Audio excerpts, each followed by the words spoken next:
want to tell you about my intuitive vision in experience. It's on reflection. I think it was much more significant than I realized at the time.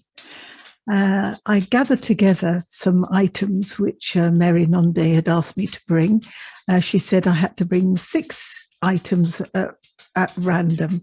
I had no idea what to take, and I looked around my house and I picked up a few items that just seemed to resonate with me. I got absolutely no idea why. There was no plan to it. But as it turned out, they were really significant, and they seemed to appeal to other people who were also asked to bring items with them on the day. See, the day before, there had been a significant event in my life. There was news of a sudden death that, I had been thinking about. But the items that I brought with me, as far as I knew, had no connection. Anyway, I'll tell you what they were. I had the pleasure some years ago of going to the Valley of the Kings, and I purchased a little piece of alabaster where it was mined, and here it is, and it sparkles and it's very beautiful, and it was wrapped up in a newspaper which I haven't been able to throw away because it was so lovely. This beautiful figure on this paper. It's Egyptian newspaper, just an ordinary bit of paper that they wrapped it up in, but I've kept it. And I have meant to actually put it out on display or talk about it to people, but it's actually been in a little cabinet in my dining room, unseen by anybody until the event. Then I brought with me a little horse, and I was given him when I was a child visiting Denmark, and I was told he was a good luck charm. And the Danes like these figures very much, and it is just pretty. So another reason for taking it, it was pretty. Little Russian doll that I purchased in Prague, very special trip that I went on with my daughters. And it has a lot of very special significance in my life. And I haven't had it that long, but it's really pretty. So there you are. There's that one. Then a little box, a little silver box given to me by my granddaughter. Nobody at the event realized that actually there was something in the box that I like, little feathers. And I've actually told online about how feathers seem to come to me at times of stress. So, yeah, they are significant.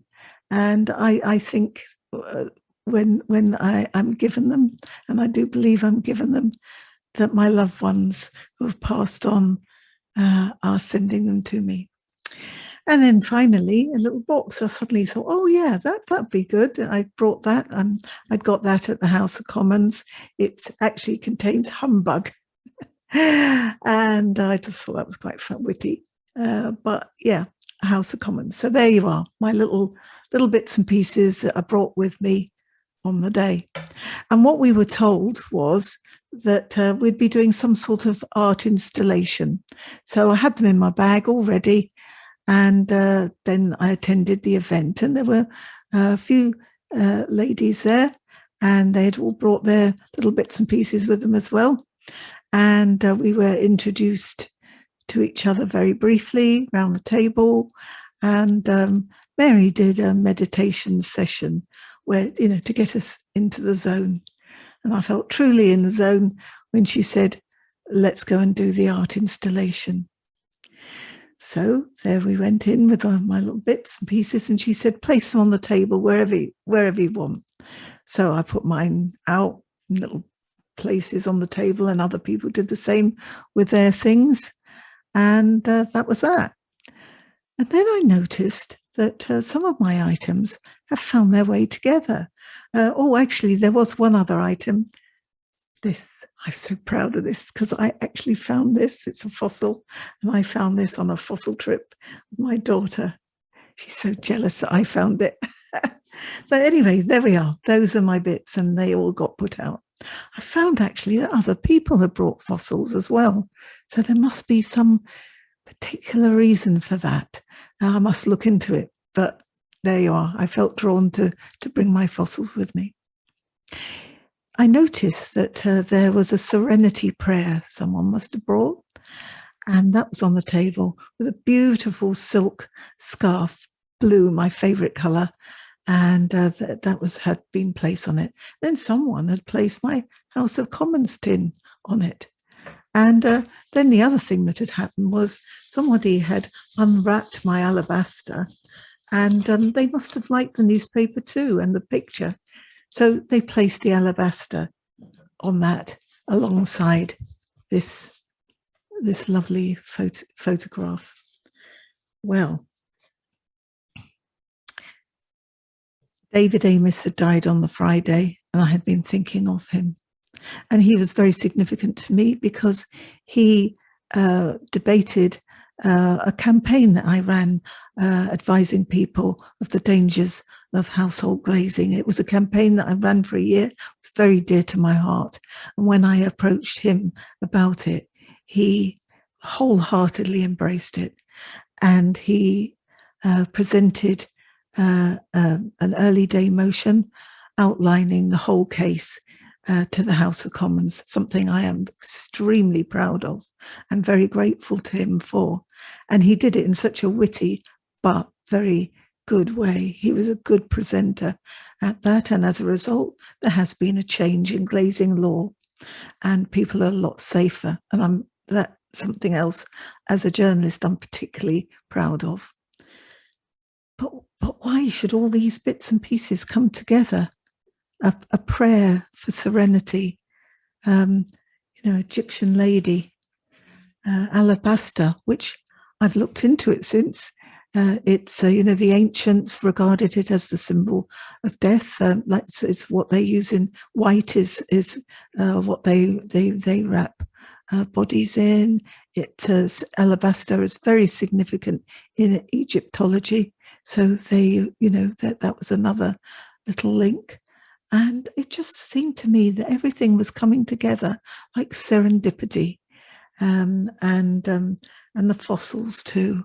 And people did like the other items that I brought. So that got us into the zone, as it were.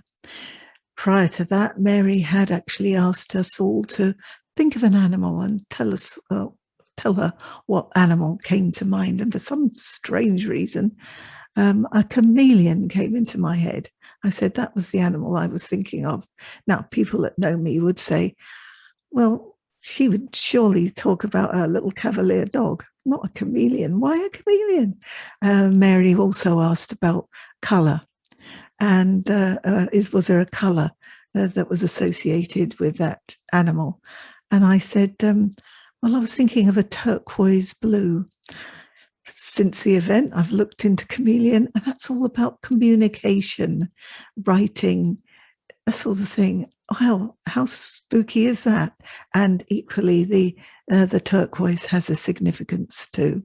So there I was in the zone. And then we were arrived at the moment where we were told to go and have time to ourselves and get magazines and just cut out pictures, extract pictures that just we were drawn to. And I found myself being drawn to all sorts of unusual things. And then we had to put them on the board. And now I look at my board, I absolutely know that I was inspired to pick the pictures that I did. You will see the picture of my board.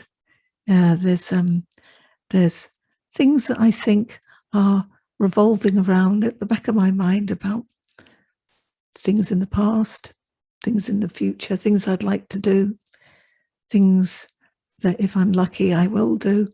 Travel seemed to come into it. So yeah, you might say, oh, well, it's all about travel, but it isn't. Because when I look at it and I study it, there are very significant little pictures there. that my family know the significance of. And indeed, one of them's already commented on it.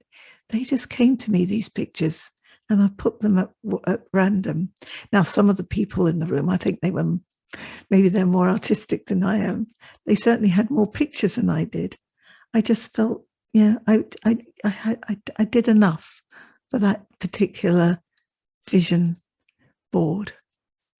And I'm really pleased with the result. And where do these ideas come from? They're in the back of the mind. They're there. I've been studying Mary's book since getting back, Awaken Your Intuitive Vision, Unlocking Possibilities You Never Knew Existed. I look forward to doing it again and unlocking some more possibilities, but I'm thinking that my psychic awareness has been woken, and that is an important element of what happened to me on Saturday when I was with others. And I dedicate this presentation to David Amis, who unfortunately was stabbed on Friday. And, well, I mourn his loss. Others will mourn his loss. But I am very grateful that I met him and that he embraced a campaign that I am extremely proud of. And I'm now proud that my intuitive vision seems to have awoken, and I can't wait to do more.